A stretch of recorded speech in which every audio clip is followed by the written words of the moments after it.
let's get your Hyundai key fob programmed. This video covers remote pairing and push-button start systems. Key fob programming varies by model year, so consulting your manual or a dealer is smart for complex cases. Newer Hyundais, post-2020, have enhanced security with rolling codes and encryption. Push-button start is standard on most models, allowing ignition without inserting a key. For basic setups, DIY programming is possible, but increasingly requires the Hyundai app or dealer assistance. The Hyundai digital key even lets smartphones act as keys. But don't ditch your fob, it's a necessary backup. First, make sure your car is unlocked and your battery is charged. Next, enter programming mode by inserting the key into the ignition and turning it to on without starting the engine.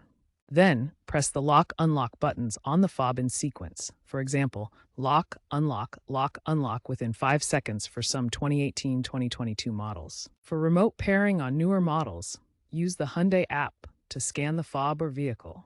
Confirm it on the dashboard when the lights flash. Test the remote lock-unlock, trunk release, and push-button start to verify success. If all else fails, cycle the ignition again. Remember, Hyundai fobs use frequency-hopping spread spectrum to prevent jamming, and push-button start relies on low-frequency antennas for proximity detection.